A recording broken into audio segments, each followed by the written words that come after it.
feeling of powerlessness is something that human beings cannot endure very well. And if you feel powerless for very long, something's going to warp inside of you psychologically. You're going to turn inward. You're going to become resentful. You're going to become angry. You're going to have pools of anger, developing inside of you deeper and deeper and deeper. And you're not going to have control over yourself. So power is the first sense of control is over yourself, over your emotions, so that you're not always reacting and getting angry, so that you have a little bit of detachment. So when it comes to those situations where you need to move or influence people like your children, your spouse, your colleagues, your boss, you're able to step back a half step, a full step, couple steps, and think and go, what is it that will actually move that person in the direction that I want? How can I actually influence them effectively so they don't hate me, so they don't resent me, so that they actually do what is in my interest without maybe even realizing it, or that the interests align in some way? So that is power for me, right? It begins with yourself. It begins with a sense of detachment from the events happening to you. And it's the ability to strategize and think in each situation in life. This is a move that will gain me a little degree of control over events. You can never, ever have complete control. Life happens, things happen, pandemics happen, black swans happen. You can't control everything, right? But that little bit of margin of control is enough to kind of help you glide through life a little bit more smoothly. When I think of power, I think what you said is a perfect definition of it. The ability, one's ability to control or influence another's behavior, maybe including even their own. You have the personal power, you have relational power, like who in the dynamic might have more influence over the other between husband and wife or partner. And maybe there's political power, the ability to influence others, the ability to write laws, implement laws socially. And what I find, the people that I get to talk to are always looking for power of themselves and how they're going to improve their life. And where I teach is communication and the power of words. And this is why I really like, there's a number of the laws that you have out that are specific to communication, like using less words in particular. How do you find that communication and power intersect? They're obviously completely intertwined. So, but communication has to be strategic. Okay, and that's the problem that a lot of people have in this world. They think if they just talk, if they just say, this is what I want, this is what I need, please come and help me, that's communicating. All you're communicating is your insecurity and your needs. True communication is effective. It's strategic. Other people are naturally resistant to helping you or to aligning themselves with your interest. Everybody has their own problems. In the world today, we're all stressed. We're all working too hard. We never have enough time, right? So you talk to me about what you want. Okay, I'm kind of half listening, but you're kind of irritating me because you're just spewing things from your side, right? True communication is what I was saying before. You take that step back and you put yourself in the other person's shoes, right? You get out of your own head because you're so self-involved that you don't realize that your words are just landing nowhere. You get out of your head and you go, I'm dealing with another person. They are not me. They have their own problems, their own wishes, their own issues right now in the present, right? What is that? What is it that is going on in their head, in their world? Sometimes you have to do some research. Sometimes maybe you know them well enough. Maybe you don't know them at all, but you have to figure that out. It's a puzzle. Once you figure out their side, not your side, what they want, what they need, now you have some power to craft what you say to actually influence them, to appeal to their self-interest, which is one of the laws of power, one of the most powerful laws of all, right? So if I say something and I'm trying to influence, I'm trying to move them like on a chessboard in my direction, right? If I say something that appeals to their self-interest while it's also helping me, their eyes will light up. All those defenses that they have will start to go down. So communication is absolutely worthless unless it's strategic. And always say less than necessary is important because the natural tendency for a human being without self-control is just to spew words, just like verbal diarrhea. This is, my problems, my life. This is what's going on with me. This is what I need, blah, blah, blah, blah, blah, right? Just shut up, talk less, and think more about what the other person needs and craft your communication strategically. I wrote a book recently, and it's hard not to, I can't imagine writing a book and not having pieces of yourself in it. When you were writing this book, what was coming up for you in your own life? Are you just studying these elements of influence and control and power? Is it something that you were writing to yourself or for other people? Where did that come up for you? Well, it came from two things. First of all, a very deep desire to help people in this world. My books, I think very, very deeply. I'm working on my 8th book now, so Power isn't my only book. But I think very, very deeply of my audience, right? It's a form of communication, to get back to that, right? And I want to help people. I want to help people deal with their problems in a real way, not just to satisfy my own ego. So I have to think about how my words can actually be absorbed into your daily life.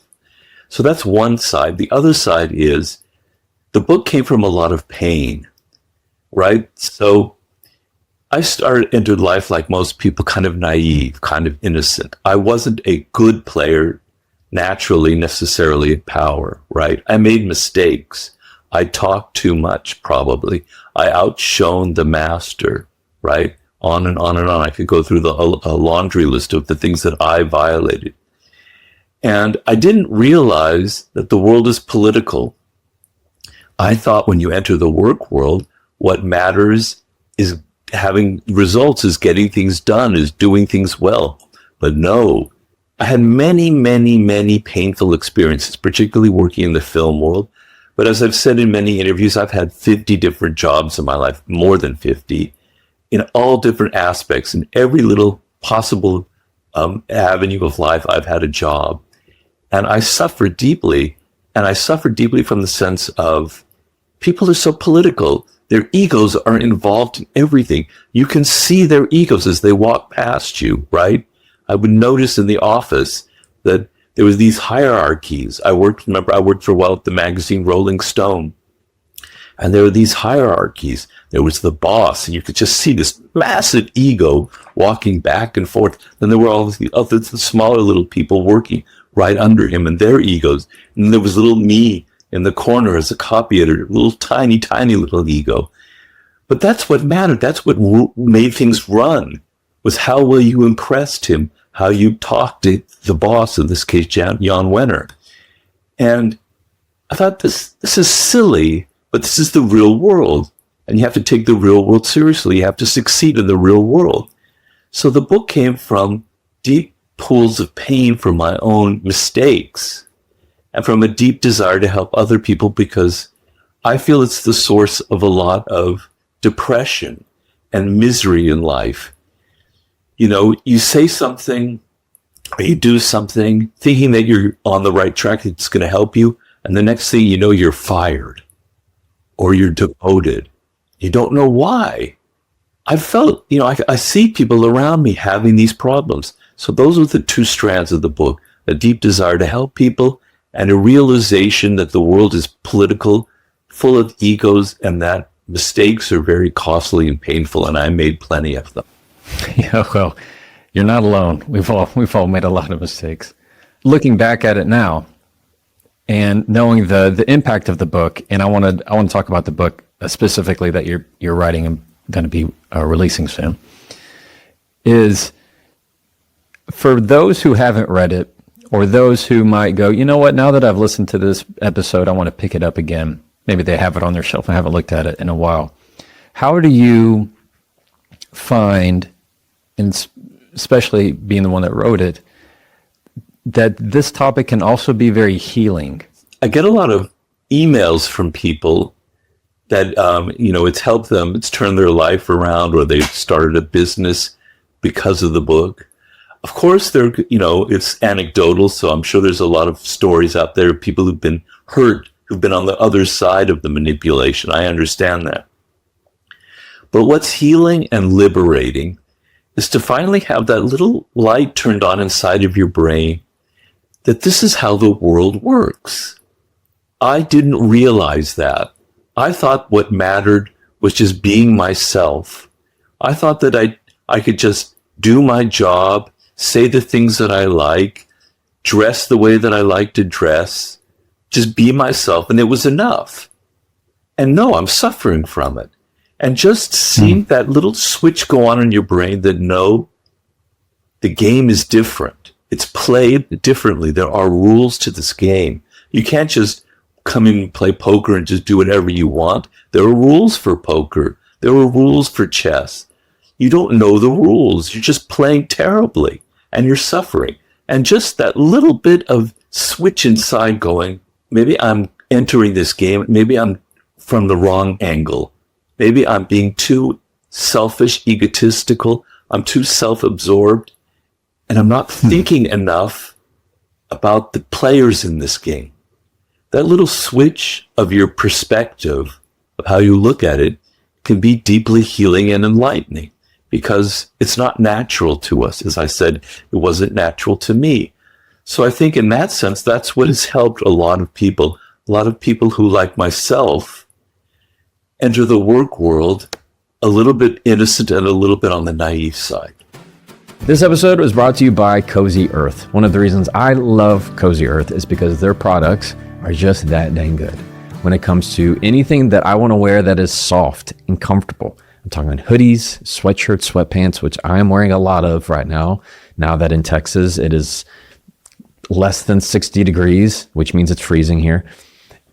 From our bed sheets to our bath towels to everything that is quality product, that's Cozy Earth. And I love talking about them because I use their stuff all the time. Go to cozyearth.com/Jefferson, use the code Jefferson and get 40% off. cozyearth.com/Jefferson, get the code Jefferson for up to 40% off. If you're looking for anything in the holidays, you need to go check out Cozy Earth. You will not be disappointed and you will find something that you go, oh, I need this and I need to get it for somebody else, but I definitely need it for myself. And now back to the episode. How can you tell if somebody is trying to manipulate you? Well, sometimes if people are clever, you're not going to realize it. Like if people are really good at the manipulation game, if they know the 48 laws of power, if they know how to seduce you, how to wrap their words and make you seem like they're just wonderful, and that they're out for your best interest. If they're really good at it, you won't realize it until it's too late. And so in my book, I think my last book, The Laws of Human Nature, what I tell people is you need to identify these people before they enter your life or before you start listening to them. You need to be able to identify the manipulative types before they start charming you, before they start enchanting you, before they start wrapping you up in their dramas. Because if you fall into that trap, it's going to probably be too late. Most people aren't such good manipulators. And you can sense it, right? They're very passive aggressive. They say things that they want to get from you, but there's a subtext involved, right? And a lot of the bad manipulators, you can feel it. You have an intuitive sense. You can understand it. There's something in their body language, something in how they speak. It doesn't seem sincere. But the main thing is to be able to sense people's character, to be able to identify the types of people out there. So, as I said, there's some people out there who are brilliant at the manipulation game, for whatever reason. Not because maybe necessarily they read my book, but because it's in their DNA. They're just naturally good at it, right? People who are very political, okay? So your task is to be able to see through these people, because the problem that a lot of people have, see, I have to kind of circle around here a little bit. The thing that I try to say in the 48 Laws of Power is that it's a game of appearances. Appearances matter so much in this power game. How you present yourself, how people see you, act like a king to be treated like a king, right? Recreate yourself. Your appearances is what people are judging you by, right? So at the same time, you have to control your appearances so people see you as powerful, but you have to see like a laser through other people's masks, through other people's games that they're playing, through the appearances they're trying to create. So the great manipulators out there, right, they have signs. They're not perfect. They give little clues, little crumbs that reveal that they're trying to play this kind of game on you. And that's why I wrote The Laws of Human Nature, where I give you tools for identifying the great narcissists out there. Because most of the master manipulators are toxic narcissists. And you have to be able to identify them before they enter your life. How to identify people who are full of envy. They are a very dangerous type. They'll become your best friend in order to hurt you, to sabotage you, because they feel envious. You have to identify them before they get into your life, on and on and on down the line. So that's sort of my advice. There's no simple answer how to identify a manipulator. It's in their character, it's in their body language, it's the little signs that they give out, and you have to be able to see through people's masks and not always take appearances for reality. The people who would read this book and let's say they've read it, they really understand it, they're putting it into practice, and there's somebody who wants to have, as we've defined, more power in their life, whether it's for good or whether it's for bad. And through that, they're going to be able to, as a verb, manipulate people for good or for bad to their purpose. Do you find that the people who read this book are doing it with ill intent or for good intent? Like I know you have to have had a lot of feedback from this book over the last many years. Yeah. And I'm curious what you'd speak to that. Well, let me clear up one thing, though, that not all of the laws are about manipulation, right? Right. I mean, I guess it's how you define manipulation. But creating compelling spectacles, one of the laws, is, creating something that draws a lot of attention, right? Which is what a lot of life and social media involves. Now, you can say in some ways it's manipulation, but it's also just trying to please people, just trying to bring pleasure into the world, just trying to create a spectacle that attracts attention. I don't necessarily see every law in there about manipulation. But to get to your point, I've said this before, the people who are really, really nasty and evil at the game of power, and they're out there. I would say maybe 3 to 5% of the population would be like that. Maybe I'm overestimating the number. You don't really need a book like the 48 Laws of Power, right? They've been learning this from a very early age. They probably had troubled childhoods. I don't want to get too deep into the psychology of that, but they've been wounded in their childhood, right? And they learn from the age of 6 or 7 or 8. This is how you get people. This is how you string people along. This is how you get attention. This is how you be dramatic. This is what you say. This is how you get mommy and daddy to pay attention to me. This is how, you get the teacher to like me. They've learned this step by step at an early age. By the time they enter the work world in 22, they've been doing this in high school. They've been doing that at college or wherever. They're getting better and better at it. Then this book comes along, the 48 Laws of Power. Well, they don't need to read that. If they read it, it's just going to confirm the things that they've kind of intuitively understood. Now, I don't deny that there's going to be a percentage of people who read that book and go, wow, I can really be nasty in the world. I can really use this now and get a lot of power. And they are using it for bad purposes.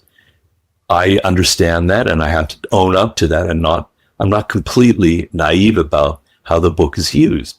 But the vast percentage of people, and I know this from the emails I get hundreds, thousands, tens of thousands of them in the last 20 some years, probably hundreds of thousands in the end, are people who are like myself, who are naive, who didn't understand how the game is played, who entered the work world with all kinds of illusions that were bred into them because your parents don't tell you, your teachers, your parents, and your schools don't tell you that there are people out there who are manipulative, that the world can't be political, that everyone out there has egos. Nobody teaches you this. All of the books are so sweet and sugary, telling you self-help books, just cooperate. This is how to be a good human being. And you enter the work world and nobody prepared you for the slap that you have from people being so nasty, political, and ego-ridden. Nobody taught me this.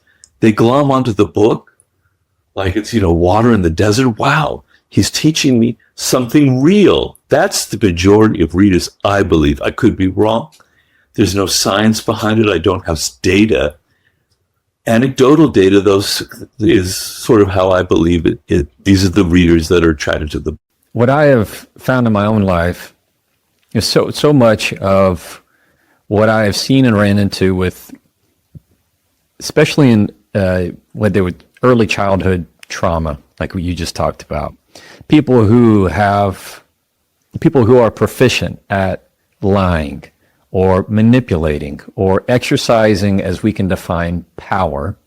It's because at that point in time in their life, there was an actual utility to it. They were able to get mom and dad to stop arguing. They were able to keep the family together. They were able to not get in trouble, to keep themselves from getting abused, or whatever it is. That so much of it they have already learned. And whereas some people might be, like you said, they think everything's roses and they just get hit with the tidal wave as soon as they enter the real world of, wow, it doesn't matter how nice I am. They're going to be rude to me. It doesn't matter how clean I play. I'm never going to get anywhere if I don't do X, Y, and Z. Nobody taught me the true rule, the hard knock rules. Yeah. Is that fair? Yeah. I mean, I wrote a book about warfare, and one of the concepts called 33 Strategies of War, and one of the concepts in there is what we call asymmetric warfare. And that's what is also called dirty warfare, right? People who like terrorism, okay, or like guerrilla warfare, where the rules are thrown out, where you're willing to do anything. But usually it comes from armies that are much smaller and weaker. And that's certainly the origin of terrorism, right? You're going to leverage your smallness, your small size, your small army, by being as nasty and amoral, and you'll do anything to get power to hurt the enemy, okay? And what happens is, oftentimes, the enemy plays by rules, is good.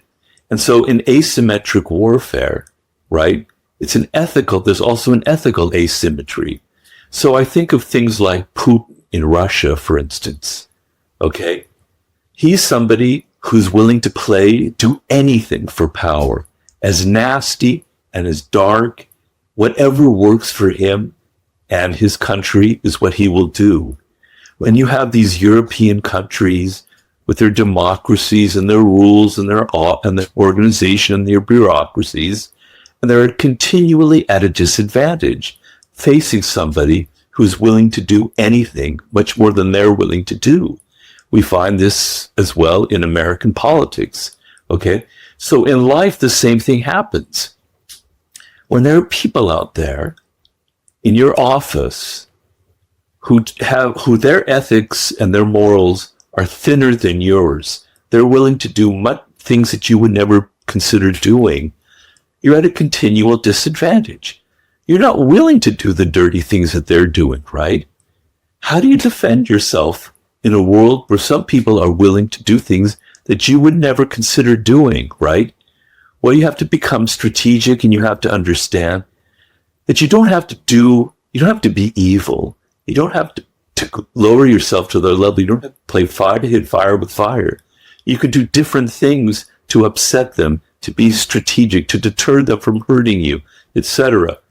But the fact that there are asymmetries of it, there are people who are willing to do things that you're not willing to do, is the source of a lot of problems and pain in your life and suffering. And you're going to suffer throughout your life because of that. You know, those toxic narcissists, their gamut of what they're willing to do is like this, and yours is like this. And so, you know, you're constantly being hit by things, and you're not necessarily understanding because you're a good person. You don't necessarily register all the dark things that they're doing until it's too late.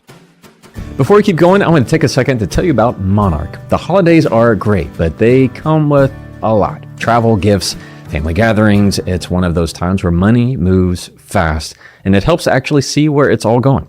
If you want to keep your finances under control this holiday season, you need to be using Monarch. Rated by Wall Street Journal's best budgeting app of 2025, Monarch is the all-in-one personal finance tool that brings your entire financial life together in one clean interface on your laptop or your phone, wherever you are. And right now, just for my listeners, Monarch is offering 50% off your first year. That's 50% off. That's half. That's awesome. When you start using Monarch, I promise you, you're going to be surprised at just how simple it is to tie everything together and finally have a full picture. Wouldn't that be nice to see all of your spending, all of your investments, where it's all coming in from, how it's all going out?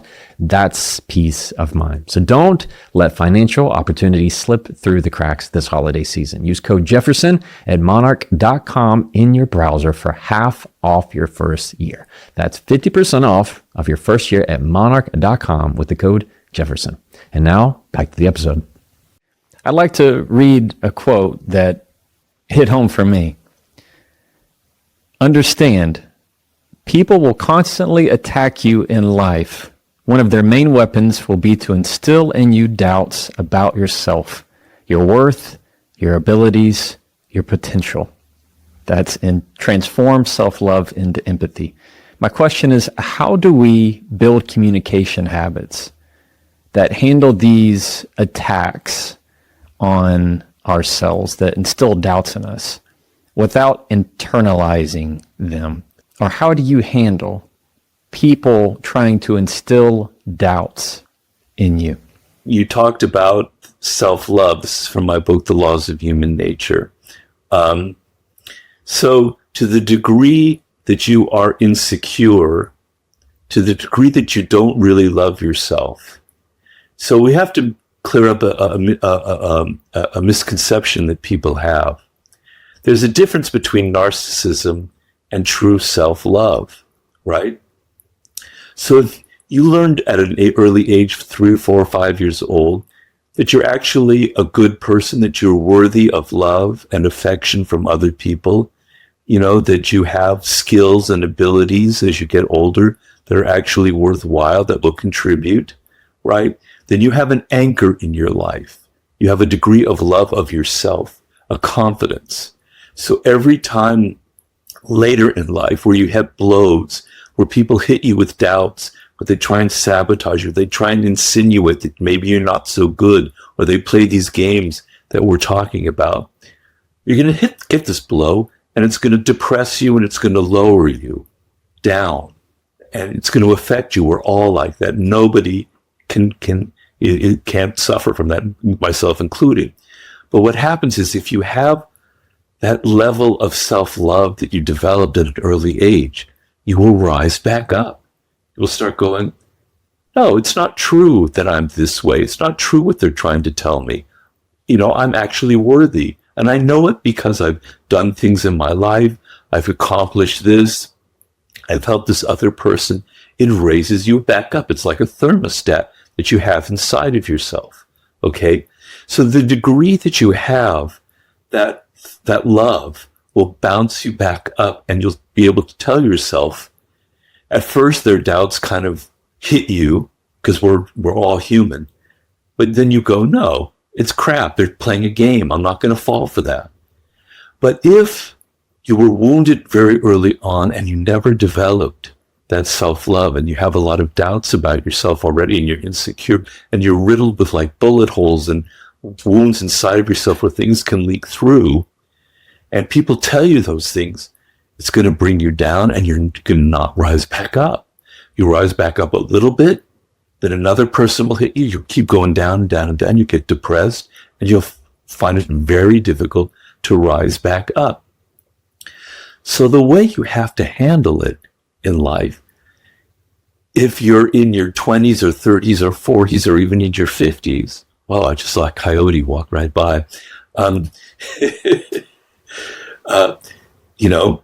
have to develop it. You have to go back and go, I'm beating up on myself. I have all these insecurities. They're effective. These people are effectively manipulating them because I'm allowing them to manipulate me. So when bad things happen to you in life, you have two choices you can do, right? This is probably the most important thing I can tell everybody out there. You have two ways you can go. You can blame other people. You can say, oh, that evil person out there, she's manipulating